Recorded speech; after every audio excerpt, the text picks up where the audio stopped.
but did add 12 assists to become the 13th player in NBA history with 1,000 career playoff dimes. And of course, there's Devin Booker. Also had an off night shooting the ball in his first game, wearing the mask. He shot 1 for 7 when Patrick Beverley was his primary defender. Paul George has scored 25 points in 8 straight games, the second longest streak in Clippers playoff history, and one behind the great Bob McAdoo's franchise record. There it is. It's game time. Let's go. Game 4 of these Western Conference Finals comes down to not Paul George like a lot of people believe. It may very well come down to Patrick Beverley and Terrence Mann going up against Devin Booker and CP3. In Game 3, Devin Booker held to 5 for 21 shooting. Chris Paul held to 5 of 19 shooting. That's 10 for 40 shooting, 30 missed shots. And without question, that's exactly what led to the Suns' defeat in Game 3. The Los Angeles Clippers are looking to duplicate that effort in Game 4 to even this series at 2-2. And without question, no matter what we think about Paul George and what he's capable of doing, in the end, it's going to come down to whether or not those two dudes, Beverley and Mann, can defend the way that they did in Game 3. It's really, really that simple. Now for our team reports, we'll start off with Dave McMenamin. After scoring 40 points in Game 1 of the Western Conference Finals, Devin Booker has only combined for 35 in Games 2 and 3. Now, he said part of that has been the defense of Patrick Beverley, who he claimed has been ultra-aggressive on him, but he also said he has to do a much better job of getting to his spots. Suns coach Monty Williams said Phoenix can help Booker out by playing with more pace than they did in Game 3 because Booker, with space around him in the open court, is as devastating an offensive player as exists in today's game. Now for a report on the Clippers, let's go to Om Youngmisoo. We saw Kawhi Leonard sitting high up at a Staples Center suite during Game 3, but that doesn't mean he's just lounging around. Leonard has been very active behind the scenes, visiting the locker room and even the coach's room at halftime of games, providing intel on what he's seeing. Paul George talked to Leonard after Games 1 and 2 and discussed things like rotations, when to drive, and the defensive attention George is receiving. Ty Lue recently told me he has seen a more vocal Leonard try to lead his team this postseason. Back to you, Stephen A. Thanks, Mike Wilbon, the Hall of Famer, Kendrick Perkins, the champion. Both of you are with me right now. Mike Wilbon, when we think about Game 3, we think about Booker and CP3 and what happened with them. What happened with them in Game 3? Devin Booker. How were they able to be defended like that, Devin Booker and CP3? Rust, a mask, and hellacious defense. That's the formula. Okay. I mean, and you can start wherever you want. I mean, Devin Booker now has had a day and a practice to get accustomed to that mask. I mean, we know Rip Hamilton tried to talk him through some of the finer points of mask wearing. A lot of people thought, I know Jeff Van Gundy said this very pointedly before the game, that Chris Paul will be Chris Paul, but maybe not right away. Right. And he was completely right about that. We expect to see somebody closer to the Chris Paul in the second half and even earlier in the previous series tonight. But also that defense, Stephen A. Yeah, you mentioned it. I mean, those guys played great defense. I don't expect for that to change. So there's going to have to be some creativity on the part of Monty Williams, who we know can be that. And also on the part of Chris Paul for getting himself and Devin Booker to the spots that Booker spoke of. Perk, how do you feel about that? Do you feel a duplicate performance could be put in Game 4 relative to what transpired in Game 3 against CP3 and Booker? Well, I'm with Mike Wilbon on one of those parts as far as with CP3 shaking the rust. But look, hey, listen, they got to find a way to get Devin Booker open, all right? Because right now, Patrick Beverley is on his heels like a pair of church socks. I hear him screaming first team all defense so loud, I got to put earplugs in my ear, and I'm watching the game from the house. Listen, he has to find a way to get going. Run him off of pin downs. Having Ayton and Crowder setting better picks. Stephen A., you called him the second coming of Kobe Bryant. Kobe Bryant was dropping 30 pieces with face masks. I'm thinking about the rust that CP3 came into Game 3 with, right? And I'm thinking about Cameron Payne and how he had 29 points, 9 assists in 37 minutes without a single turnover in Game 2, but he was only able to play 4 minutes in Game 3 due to that ankle injury. Wilbon, you and I were watching him out here. He looks pretty healthy and ready to go. What kind of help do you think that will provide for CP3 and Booker in this game? Well, first of all, remember, Monty can play them together. Right. He can, particularly that sort of takes care of the notion of the Clippers just going small and having some great advantage. They wouldn't. Cameron Payne, you and I have been watching him constantly. He's shooting deep threes like he'd been effective on in the previous series in these playoffs. Going to the basket. I mean, he looks, there's nobody guarding him yet. Right. He looks pretty good right now. So they got to be encouraged about that after that 4-minute performance the other night. That's not going to get it, particularly when Chris Paul is still sort of playing his way back into his form. Perk, what about you with that point I brought up about Cameron Payne? Real quick, what's your answer to that? Well, he's going to help tremendously. I think when you look at their bench scoring, as far as with the Phoenix Suns, he's their go-to guy. Monty Williams has done a great job of actually implementing him as the six-man candidate. And with him going out in Game 3, I thought it hurt Phoenix tremendously. Him coming back in Game 4, this is why I got the Suns winning tonight, because of campaign help. Wow.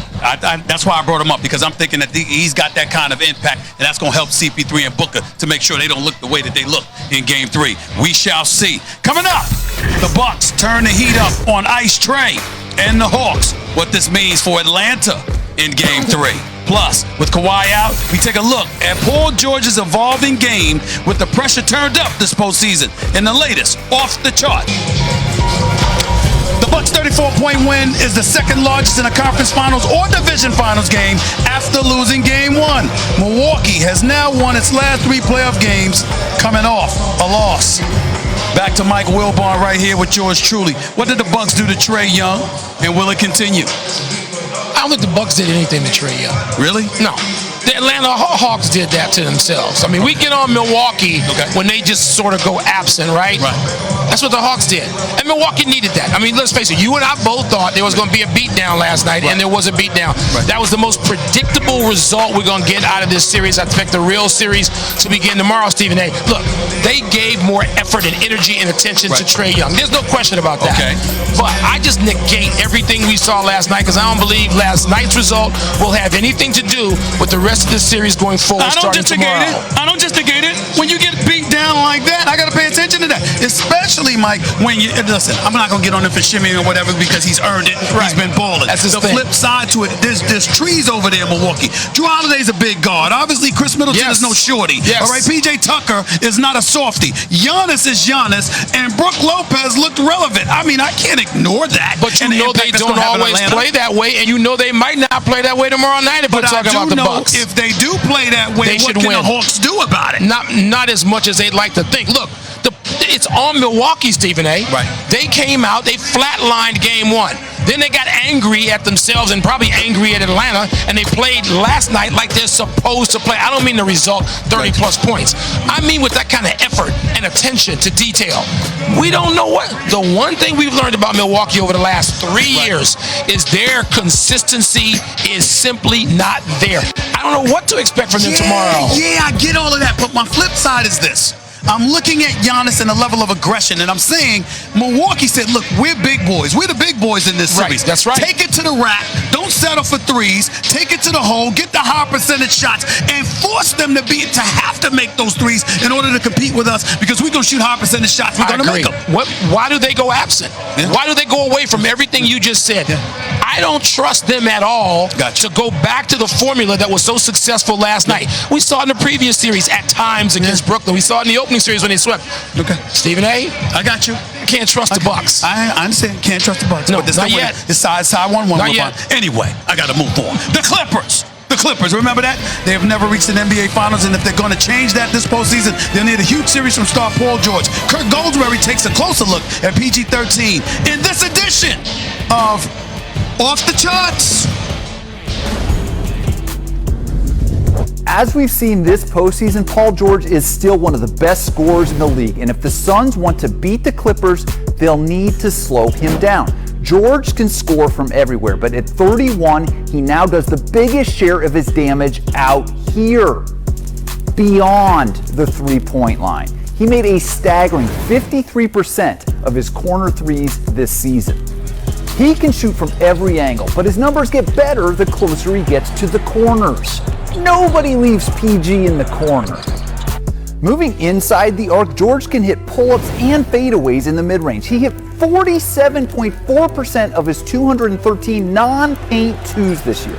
That's not just way above league average, that's better than his teammate Kawhi Leonard's percentages in these areas. Rise over the top, he got the foul call, he put it in! Paul George, tonight, the man has been rated R. I just dug into a place that I've been already in my career, come out and lead with the ball club. George's paint numbers are surprisingly below league average, making just 60% of his shots in the restricted area this season. Kawhi shot 75% here. He may not be Kawhi, but Paul George is still the single most important scorer in this series. Paul George is one of just 4 players to score 20-plus points in each of the first 16 playoff games over the last 20 years, along with Kevin Durant, Kobe Bryant, and Dwayne Wade.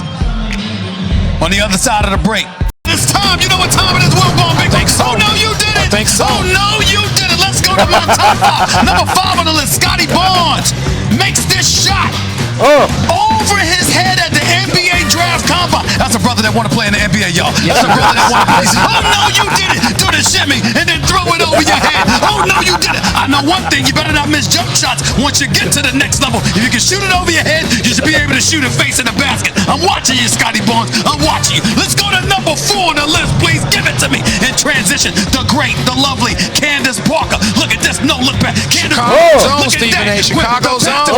Cooper for the There lane. you go. Oh, no, you did it. Try to look like Magic Johnson. Oh, no, you did it. Beat the Liberty. Magic Beat the Johnson Liberty on twice. vacation in Europe. I might have to call him and tell him about that no-look pass from Candace Parker. Way to go, Candace. Oh, no, you did it, girl. You go, girl. Oh, no, you did. Let's go to number 3 on the list, please. Cole Anthony, our friend Greg Anthony's son. He ain't playing basketball because he's playing with Atlanta and they're home. But look at this brother dancing at a Yankees game to YMCA. Oh, no, you did it. Dance to YMCA. Oh, yes, he did. I mean, I've seen you, young fella. It's He ain't that old. 21. What you dancing to YMCA? 1970s. He wasn't even born when that song. Craig was He barely wasn't even born. Dad was barely Yeah. born for YMCA. Hey, good parents giving them old school stuff. Good parents. Oh, no, you did it. Let's go to number 2 on the list, please. Trey Young. Look at the brother right here. Young shimmies in front of the Hawks bench after dropping this long jump shot right there, showing off. Problem was, he forgot this wasn't game 1. It was game 2. Oh, no, you did it. Do that. And then get blown out. Is he going to shimmy in Atlanta? Is he going to shimmy in Atlanta tomorrow? He's going to shimmy in Atlanta. Okay, I'm just checking. He better do it early than late, though. Oh, no, you didn't do that, Trey. Oh, no, you didn't. Let's go to number 1 on the list, please. We thought Michael Jordan retired. He did, but young. Don't you do that, no, you didn't do that spin move on Quick Capella like that. Oh, no, you didn't. And by the way, That was a little George Gervin right there. George Gervin That's and ice. Michael Jordan, a little bit of both of it. Not but Ice Tree, I will Ice say Man. this, though. In terms of somebody getting slayed, Clint Capella has been getting slayed a lot in these highlights. That hasn't escaped me. I'm just saying. George drive goes inside for the slam. We continue to just chip away, try to figure out ways that we can be better. Starting Pat and Zook, I think, really helped our defensive intensity. Patrick Beverley putting on a clinic how to defend big-time scoring. Beverley's defense igniting the Clippers once again. They came out in the third quarter and just brought it. So they had, a lot more energy. Devin Booker wore 2 masks today, the plastic one and Patrick Beverley. That's been a big change and a big spark to our defense. Paul George gets it off in time. Did you at any point call glass? They didn't call glass. Oh, he banks it in! It's good! Paul George at the buzzer! Man, didn't make many tonight, but that was one that we needed, and I thought it gave us great momentum. The Clippers have 9 wins in the playoffs. 6 of them have come when they've trailed in the series. That's tied for the most such wins in a single postseason all time. They can set the NBA record with a win tonight. I've got the fellas, the champion that is Kendrick Perkins, the Hall of Famer that is Michael Wilbon, back with me right now. Predictions for Game 4 tonight. Clippers, Suns. Perk, you first. Give it to me. I'm going with the Phoenix Suns, Stephen A. and Mike Wilborn, and here's why. I know we've been talking about the Suns struggling on offense, but I thought they lost their identity on the defensive end last game. They weren't playing with a certain type of physicality that we've been used to seeing from them. Monty Williams called them out in the huddle. I heard it on live television. They'll bounce back tonight.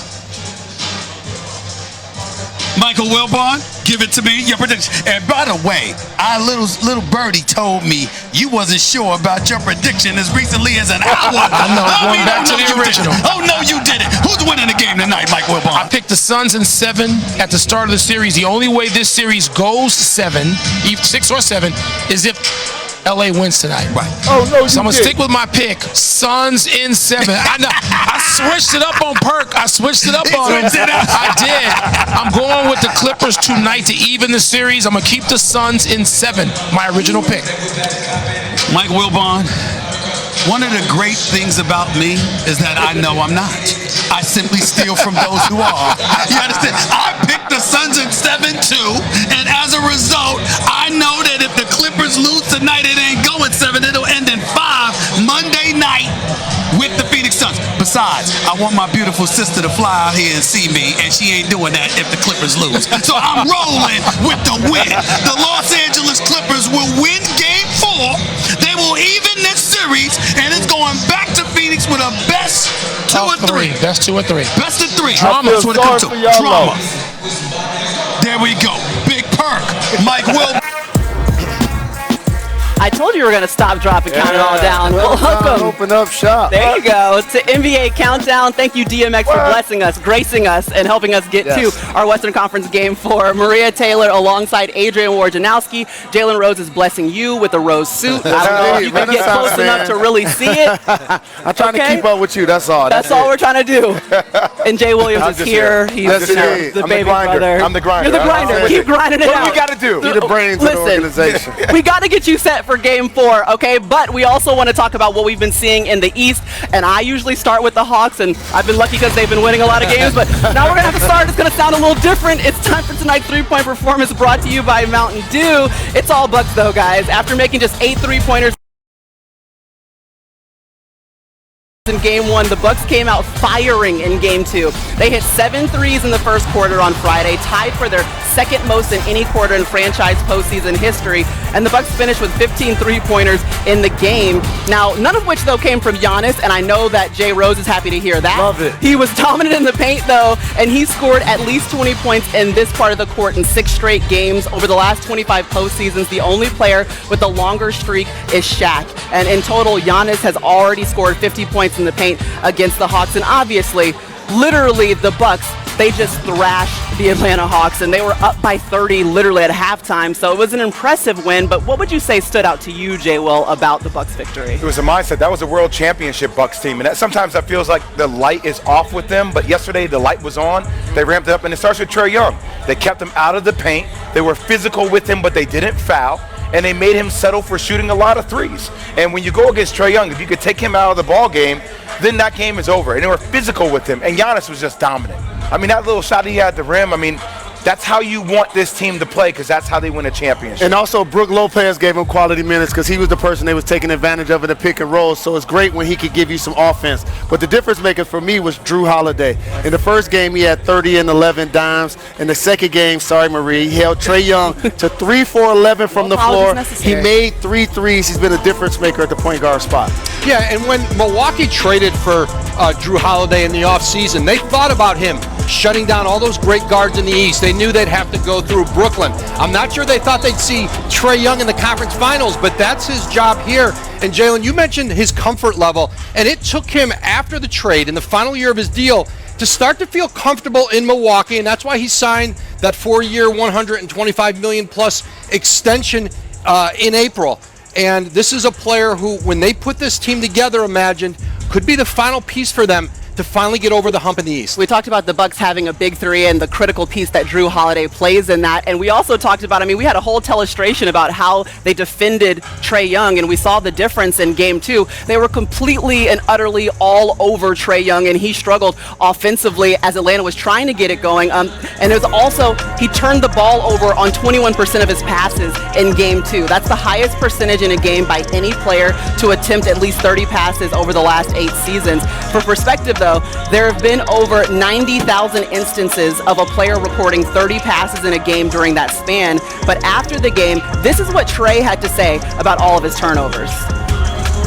That's all on me. I got to be better at taking care of the ball and just doing a better job of just at least getting us a shot. And 9 turnovers is way too much, and I got to do better, and I will be better next game.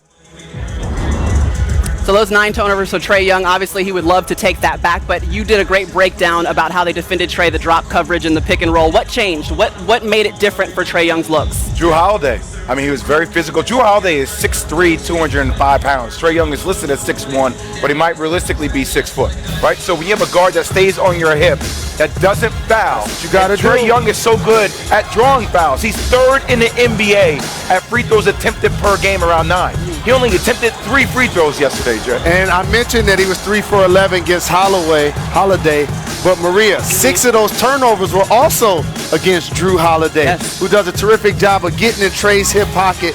You have to make these great players uncomfortable, Woj. You can't allow this to be like a walk in the park. And, you know, Drew Holiday and Trae Young, you look at those 2 players, 2 of the guards who were down for the final spots on the Olympic team. I think part of the edge for Drew Holiday in that process, the size and strength. And you've seen in international basketball, sometimes the United States they've had some smaller guards that weren't as impactful in the global game, and I think that was one of the edges that Drew Holiday had in that selection. I guess I shouldn't give my opinion on who should be on the Olympic team. yeah, leave that out of it. You know, we ain't trying to end up on Twitter again. Okay, listen. We all right, though.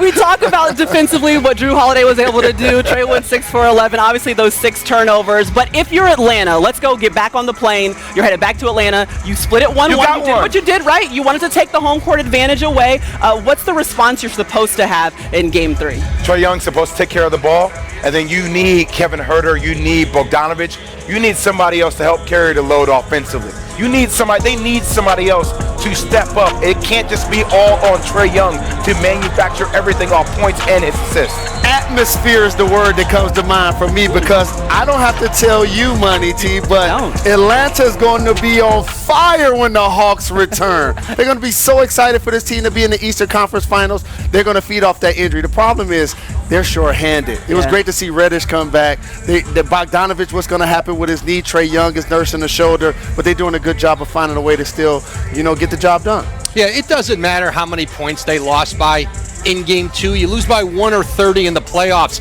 They got one in Milwaukee. And now they go home with home court advantage. Yeah, and remember the Hawks, too, they're missing DeAndre Hunter, and that was another great 2-way wing player that they had, and they've been trying to find ways to fill holes without him, and they've made it to the Eastern Conference Finals.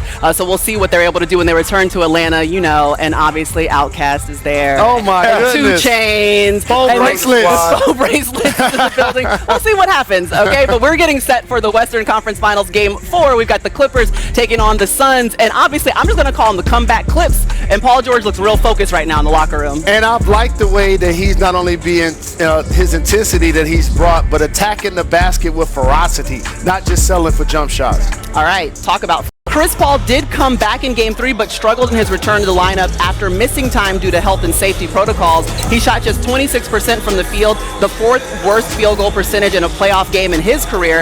And CP3 will certainly look to rebound tonight. And for more on that, here's Rachel Nichols. Well, Maria, if Chris Paul looked tired in the 4th quarter of Game 3, that's because he was. Chris told me that during the 11 days he was in the NBA's health and safety protocols, the only real basketball activity he did was getting some shots up on the court at his house. So the 39 minutes he played on Thursday was a shock to his body. In fact, in the moment, Coach Monty Williams worried he played CP too much in that game. But when Chris came in for practice yesterday and told the Suns athletic trainers he was feeling that good kind of soreness that made Monty shift to feeling like, hey, maybe in fact getting Chris so much playing time the other night might have actually been the best thing for him. Remember, Monty's rookie year in the league, he played for Pat Riley, who is notorious for those 2 or 3 hour practices, and Monty said he felt like that's what Chris went through and is now going to be in fighting form for tonight. Chris certainly says he feels ready, and bottom line, it's going to be a good night by definition because he's going to be out on the court playing. Guys, he said he was a nervous wreck having to watch the first 2 games of this series on TV, and that as long as he's got the chance to have the ball in his hands, he's confident he can make good things happen. All right, thanks, Rachel. Okay, one of the reasons why Chris Paul had to play 39 minutes is because Cam Payne could only play 4 minutes. He had an ankle injury, and so seeing him back out there warming up is good news for the Suns. Because guard play has been crucial for the Phoenix Suns. Now you get CP3 his second game back. I think Devin Booker has a bounce back game, and Cam Payne has been playing quality minutes. Hopefully he can play a lot of them tonight. Yes, in game 2 he had 29 points, 9 assists, and 0 turnovers. Big NBA countdown. We got a little bit of a makeshift Woj's corner here, and obviously Woj, you've been doing shows, but you've also been working and reporting, and you were reporting late last night that the Portland Trail Blazers are trying to finalize a deal with Chauncey Billups and hiring him as their next head coach. But obviously there's been some public scrutiny to the idea of him being as the head coach because of sexual assault allegations that happened in 1997. Now, no criminal charges were ever brought, and the case was settled in civil court. So how is the organization handling some of this backlash or the public response?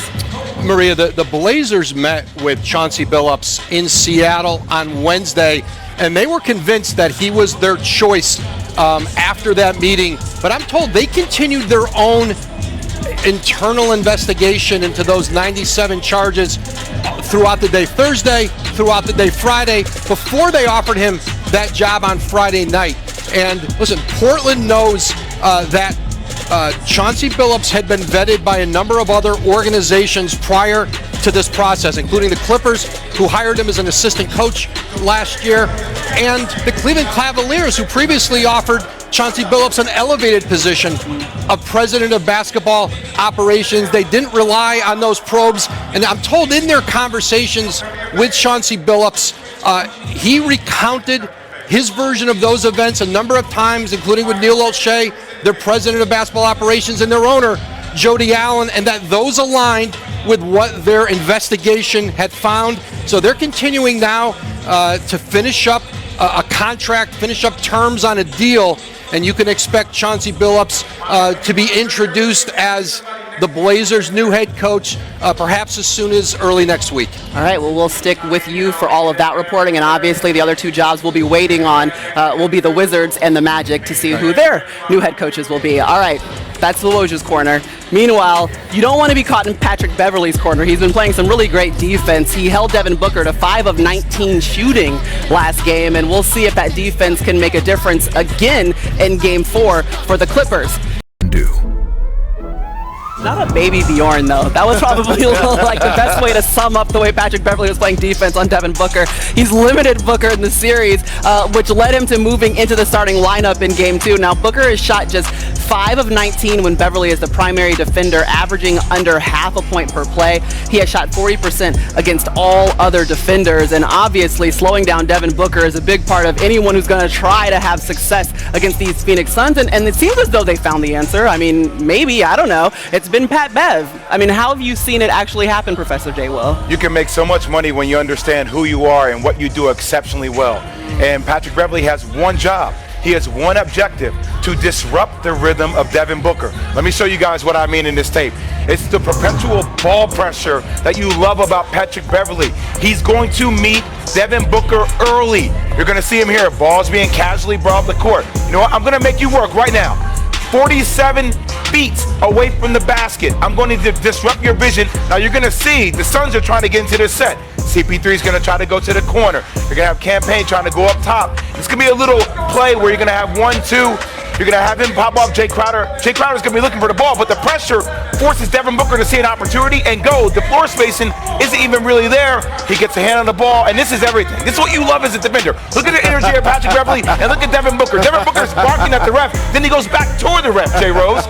That's what you like. Once again, another play. Patrick Beverley sees the opportunity. Devin Booker at the bottom, right there, and he sees the vision. He's yelling to Paul George, switch, PG. If he comes off this screen, switch. If he doesn't, if he's going to come around and it's going to be a dribble handoff, I'm going to chase. Look, that's effort. Chases over the top. Devin Booker reveals the ball, Jay Rose, and look at the left hand. You always hear coaches talk about players having active hands. He gets his hand on it. Boom. Fast break. Devin Booker flustered again. Great breakdown, Jay Will. 15 points. That's the fewest Devin Booker scored in the playoffs this year. 27%. That's the worst in back-to-back games all season. But if you're going to pick Devin Booker up 47 feet, you know what you got to do? Clear it out. See, he turned his back because he ain't have nowhere to drive and go downhill. If he going to pick me up like that, go flat. Now you can put him on his heels. And then on the second play, DeAndre Ayton got to set the pick, dog. Exactly. I'm wearing this dude. Got to hit somebody. You got to set the pick and give me some room to get open. So those are a couple of changes I expect to see happen. Yeah, and the changing role of Patrick Beverley in these playoffs, going from starting point guard to coming off the bench and Reggie Jackson replacing him. I think the Clipper coaching staff, Ty Lue, and that group get a lot of credit for being able to keep Patrick Beverley engaged, focused on what his role and how they still needed him to help them in this series. And I think that's one of Ty Lue's great gifts as a head coach, is to make tough decisions that aren't necessarily popular with players, but be able to sell it to them and to be able to convince them that it is what is best for their team, that gives them the best chance to win. It definitely gives them the best chance to win, but Jalen, I'm not going to let you get out of this block without bringing up the fact that you said Patrick Beverley scores the loudest 8 points in NBA history. Loud! And I'm saying every single bit of that momentum is what the Clippers seem to need defensively. It is. And so when we watching somebody like KD play, double crossover, pulling up over Giannis, that's just a loud bucket. That's what Patrick Beverley is defensively. He's not going to fill up the stat sheet with steals or blocks or even points. But those 8 points are what we're talking about, is a difference making mechanism to why they won the previous game. The best attribute for him is he doesn't allow you to dance with the rock. You ever see like when KD or another guard, Devin Booker, they line up and you're all of a sudden the defender's parallel to half court? No, I'm not giving you optionality to go left or right. I'm telling you, you're going one way, I'm staying on your hip, and I'm funneling you into help. All right, guys. Well, look, Devin Booker is going to have to bounce back from his lowest scoring total in the postseason so far, but he's been there before, and he draws a lot of his motivation from one game that happened in 2016 that happened against one very legendary competitor.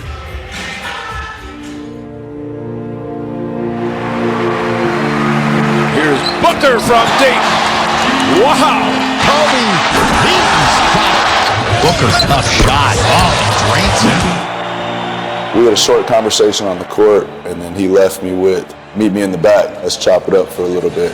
Dream come true for Devin Booker to meet his hero, Kobe Bryant. I thought it was going to be a 2 to 3 minute convo, and ended up being 15 to 20 minutes post game. And that's when he signed the shoes to me. One shoe said, "To the young one." The next one was, "To Book, be legendary." I got "Be Legendary" tatted on my arm. That's something that Kobe left me with. Booker for three. It's good. Booker falling away. Got it again. It's a Booker bonanza. He also told me what I'm gonna have to do to become legendary. It's a constant pursuit. You have goals, you know the steps it takes to get there, and you can't shortcut any of them. That was the thing with Kobe. This is what I have to do to get that. Well, I'm gonna check off every box. Devin Booker on fire. That keeps you going, that keeps you driven every day. The days you don't feel like you have it, I look at my arm, I see it tatted on me, I'm like, well, it's time to get it today. I don't care how you feel, Book. You gotta be legendary today.